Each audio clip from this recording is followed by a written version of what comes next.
Na floresta, a menos de 200 pés da casa, encontram uma cova rasa. Ao lado, uma pequena bota de bolinhas. Uma menina de apenas 6 anos, que até ontem brincava no próprio quintal, agora está morta.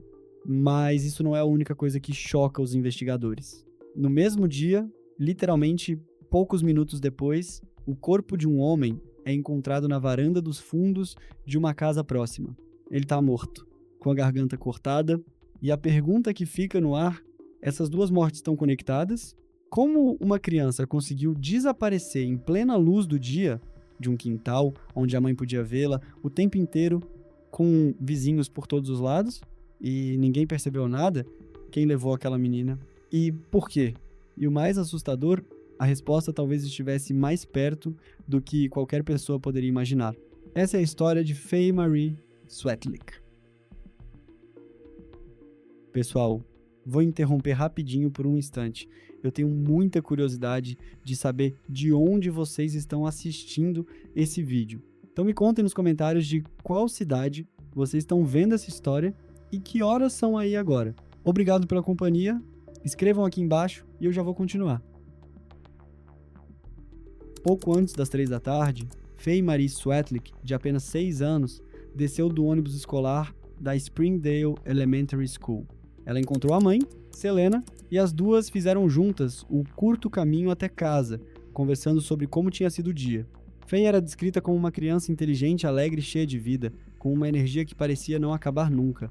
Selena chamava a filha de sua pequena fada encantada, porque ela estava sempre querendo brincar, sorrir e se divertir. A mãe dizia que Faye amava todo mundo ao seu redor e queria que as pessoas fossem tão felizes quanto ela.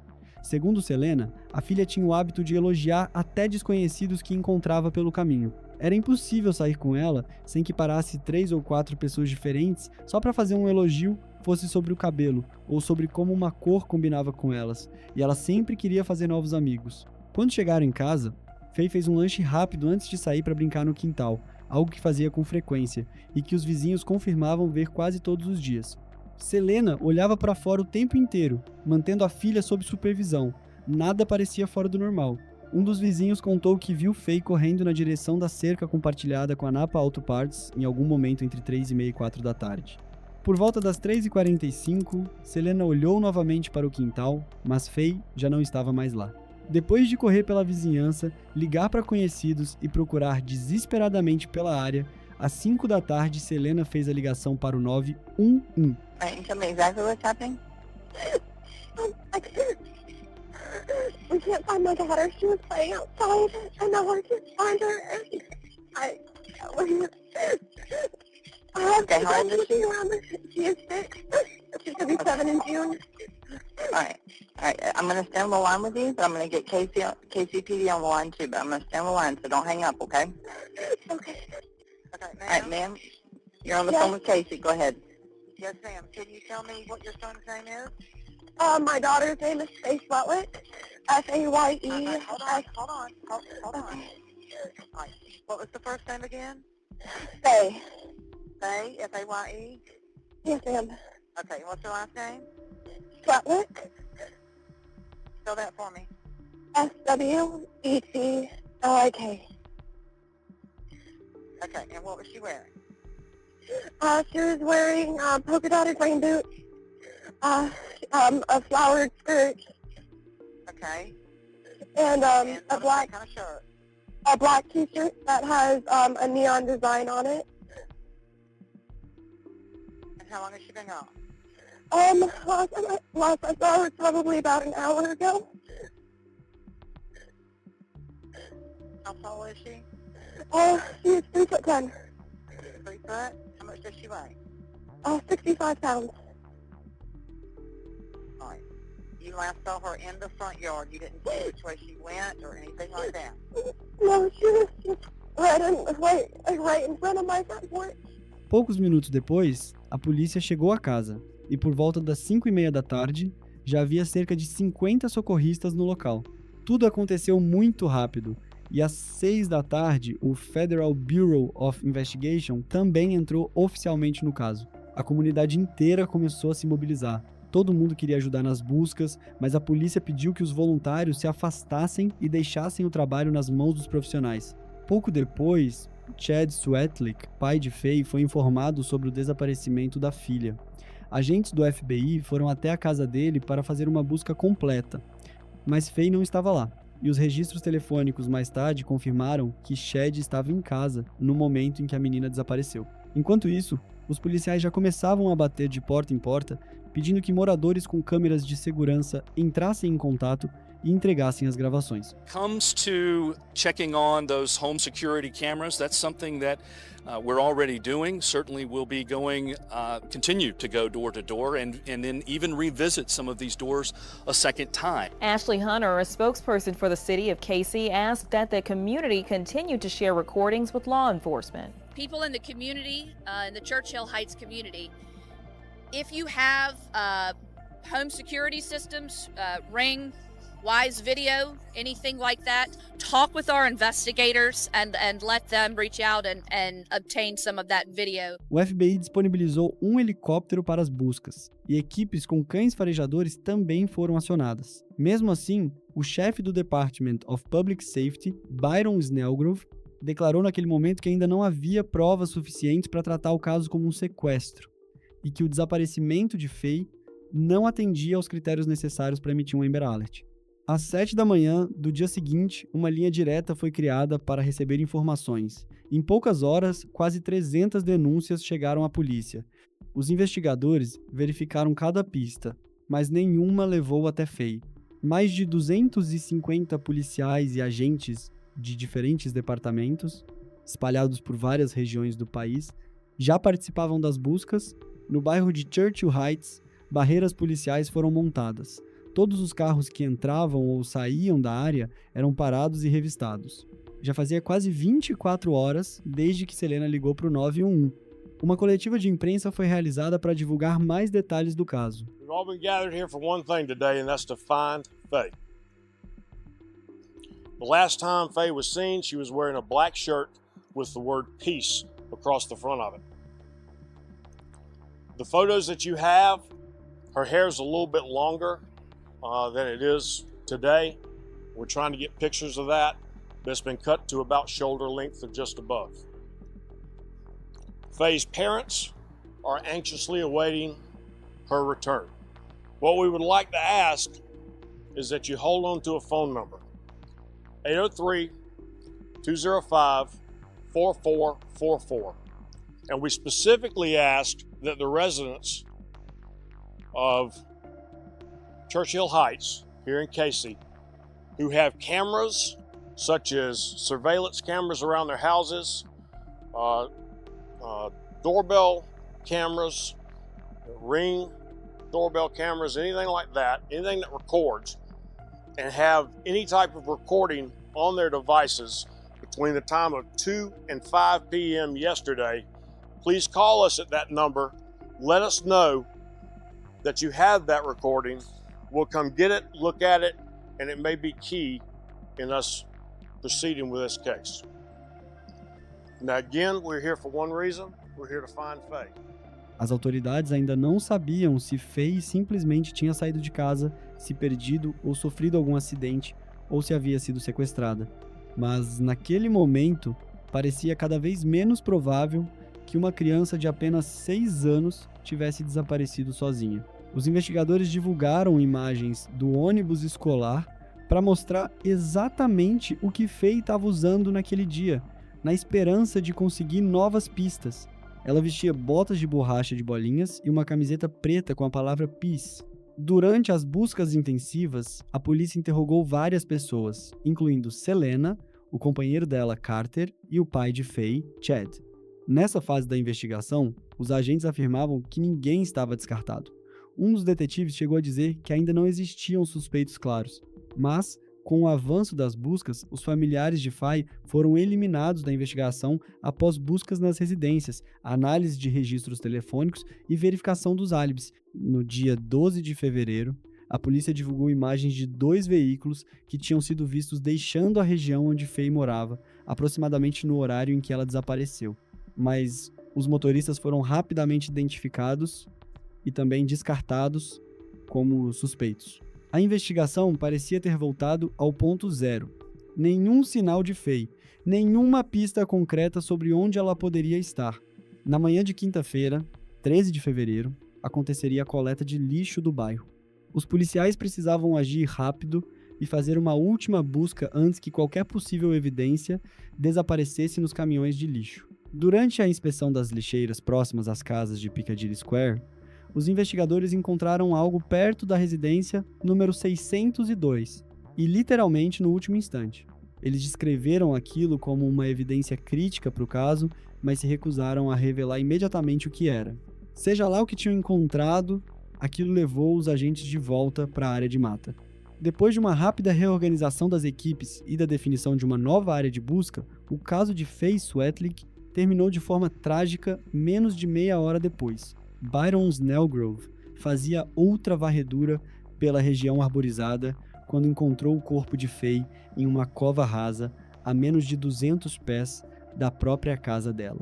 Mais tarde, a perícia concluiu que a menina morreu por asfixia apenas algumas horas depois do sequestro e que o corpo havia sido movido poucos minutos antes de ser encontrado. Quase imediatamente após a descoberta do corpo de Faye, os policiais receberam outra chamada em Piccadilly Square. Um homem havia sido encontrado morto e coberto de sangue na varanda dos fundos da própria casa. No início, a identidade dele não foi divulgada, e a polícia evitou dizer se as duas mortes estavam ligadas. Since our last briefing this morning, we have had several developments to share with you. It is with extremely heavy hearts that we are announcing that we have found the body that the coroner has identified as Faye Marie Swetlick. We are now treating this case as a homicide. As this community has been working hard to find Faye and bring her home safely, we wanted you to know as soon as possible. At this time, no arrests have been made. You need to know that this is a fluid investigation and that we are working diligently on it. We also need to inform you that during the course of our investigation, a deceased male was located in the Churchill Heights neighborhood. That investigation has just begun. At this time, we feel there is no danger to the community. We will continue to provide more information as it becomes available. We will not be taking questions. Thank you. Depois que o corpo de Faye foi encontrado, mensagens de condolências começaram a chegar de todos os lados, e um sentimento profundo de tristeza tomou conta da comunidade inteira. All I could think of was my own kids if something were to happen to them. Oh, I think it was terrible. I feel bad for the family. I feel bad for all the people. O então vice-presidente Mike Pence também se pronunciou publicamente, demonstrando apoio total às autoridades envolvidas no caso. Como vice-presidente e também como pai, quero dizer que estamos profundamente abalados com a notícia de que os restos mortais de Faye Swetlick foram encontrados hoje. Uma menina de apenas 6 anos que desapareceu do quintal da casa da família há apenas 3 dias. Há poucos minutos, conversei por telefone com Christopher Wray, diretor do FBI, e garanti ao governador McMaster que o governo federal continuará fornecendo todos os recursos necessários para esta investigação. O homem encontrado morto na própria varanda logo foi identificado como Cody Scott Taylor, de 30 anos. Mas quem era ele e qual era a sua ligação com o Faye? After a little girl disappeared from her yard, investigators are now revealing more details about her death. Police say that the body of a man found in the same South Carolina neighborhood is connected to the death of 6-year-old Faye Swetlick. As pessoas que conheciam Cody descreviam ele como alguém fechado, pessimista e extremamente reservado. Ele falava sobre depressão, tinha pensamentos suicidas, mas guardava tudo para si. Morava com colegas de apartamento e vivia mudando de emprego. Na época, trabalhava em uma unidade da Wingstop. Cody estudava matemática na University of South Carolina, mas acredita-se que abandonou a faculdade em 2009. Ele praticamente não tinha problemas com a polícia. Depois que o corpo dele foi encontrado, os investigadores começaram a reconstruir cada passo daquele caso. No começo, ainda não existia uma ligação clara entre Cody e Faye, até que uma evidência crucial apareceu em uma lixeira perto da casa dele. A polícia acredita que foi Cote quem sequestrou Faye, embora a forma exata como isso aconteceu nunca tenha sido esclarecida. Segundo os investigadores, ele teria estrangulado a menina poucas horas depois do desaparecimento e escondido o corpo dentro do apartamento durante 2 dias inteiros, mesmo após 2 buscas feitas pela polícia. No dia 12 de fevereiro, os oficiais já tinham ido até a porta dele. Coach não estava em casa naquele momento, então os agentes conversaram com um dos colegas de apartamento, fizeram uma inspeção no local e recolheram amostras de DNA de objetos pessoais dele. Sobre a mesa, havia até mesmo um cartaz do desaparecimento de Faye. O álibi do colega de apartamento foi confirmado e a polícia foi embora. Quando Coty voltou do trabalho, o colega percebeu imediatamente que ele estava agindo de forma estranha. Um cheiro forte e incomum começou a tomar conta do apartamento. No início, pensaram que fosse apenas um aromatizador de ambiente, mas aquilo parecia estranho, porque Coty nunca usava esse tipo de produto antes. Mais tarde, naquele mesmo dia, a polícia voltou para uma nova busca e interrogou Coty pessoalmente. Ele não conseguiu apresentar um álibi convincente, apenas disse que estava sozinho em casa. Mais uma vez, os agentes não encontraram nada. Depois, as câmeras de segurança revelaram um detalhe decisivo. Durante a madrugada, por volta da 1 da manhã, alguém foi visto caminhando pela mata onde as equipes procuravam por Faye, carregando uma lanterna. Mais tarde, os investigadores confirmaram que aquela pessoa era Coty. Por volta das 7 da manhã, câmeras de um Walmart registraram Coty andando sem rumo pela seção de jardinagem. Pouco depois, ele comprou sacos de terra e fertilizante, mesmo nunca tendo demonstrado qualquer interesse por jardinagem, segundo o colega de apartamento.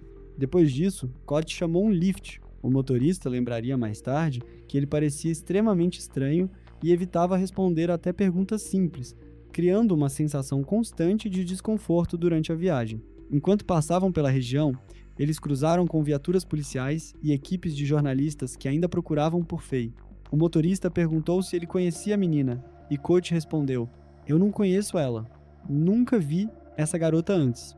Cerca de 40 minutos depois, às 7h47 da manhã, a mesma câmera que tinha registrado Coty na floresta mostrou algo ainda mais perturbador.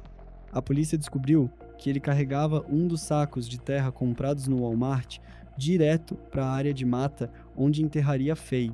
Ele permaneceu ali por aproximadamente 1 minuto e depois desceu sem o saco. Quando os policiais vasculharam as lixeiras perto da casa de Coty, encontraram uma pequena bota infantil de bolinhas e uma concha coberta de terra. Depois dessa descoberta, as equipes correram novamente para a floresta e iniciaram outra busca urgente. As imagens de segurança registraram o momento em que o diretor de segurança pública, Casey Byron Snellgrove, encontrou o corpo parcialmente enterrado de Faye, ao lado da segunda botinha de bolinhas. Em volta do pescoço dela, havia um saco plástico branco de lixo. Pouco depois disso, Coty Taylor saiu para a varanda dos fundos da própria casa e cortou a própria garganta com uma faca. Além das gravações e das evidências encontradas no lixo de Coty, os investigadores logo reuniram ainda mais provas. Durante a autópsia, o DNA de Coty foi encontrado debaixo das unhas de Faye. O DNA da menina também apareceu na concha encontrada no lixo, junto com o DNA dele, e ambos ainda foram identificados dentro de um saco preto de roupas. Todas as evidências e fatos reunidos apontam para uma única conclusão: Coty Taylor sequestrou e matou Faye Marie Swetlick, agindo sozinho nesse crime horrível, declarou Byron Snellgrove. Os investigadores também afirmaram acreditar que Coty agiu sem a ajuda de ninguém. Pouco depois, foi anunciado que os custos do funeral de Faye seriam totalmente pagos por uma funerária local. E no dia 21 de fevereiro, uma cerimônia pública de despedida foi realizada.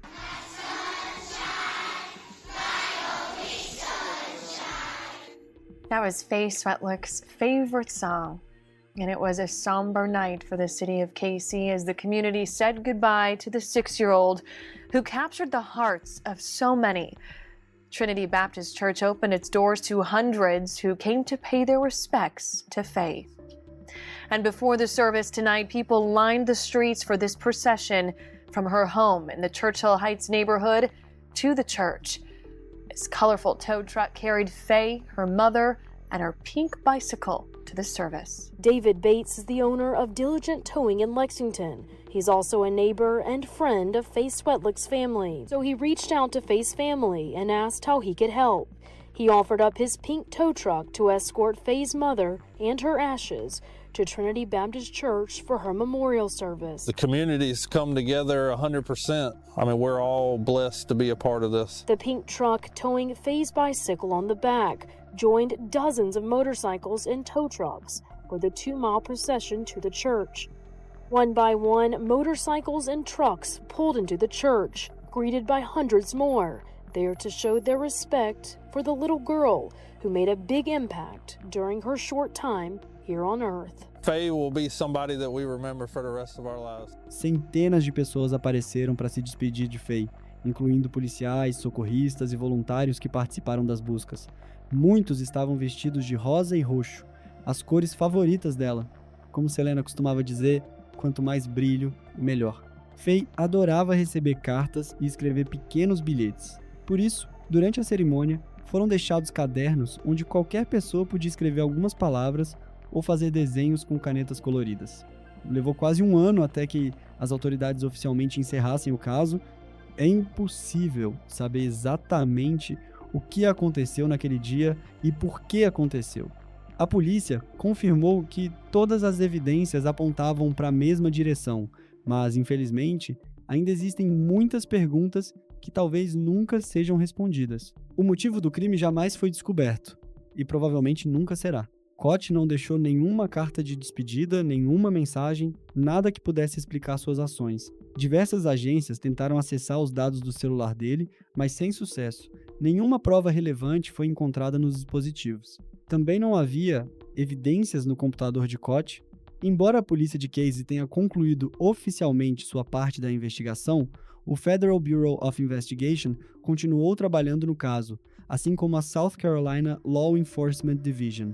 Em julho de 2021, Byron Snellgrove, diretor do Department of Public Safety em Casey e uma das figuras centrais na investigação da morte de Faye, anunciou sua aposentadoria depois de mais de 35 anos de serviço nas forças de segurança. Para mim, depois de 65 horas de buscas, a lembrança de encontrar o pequeno corpo de Faye Marie Swetlick em uma cova rasa na manhã de 13 de fevereiro de 2020 nunca vai desaparecer.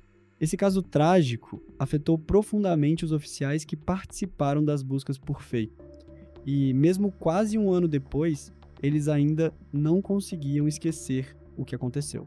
O desaparecimento e o assassinato de Faye Marie Swetlick se tornaram imediatamente algo pessoal para cada um de nós, e isso continuará assim para sempre. A morte de Faye deixou marcas profundas em toda a comunidade onde ela vivia, uma dor que continuaria sendo sentida por muito tempo. Na Springdale Elementary School, uma Friendship Bench foi instalada em homenagem a ela.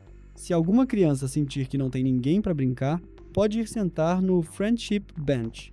Outra criança vai chegar, sentar ao lado dela, conversar ou simplesmente se aproximar porque entende que ela precisa de um amigo.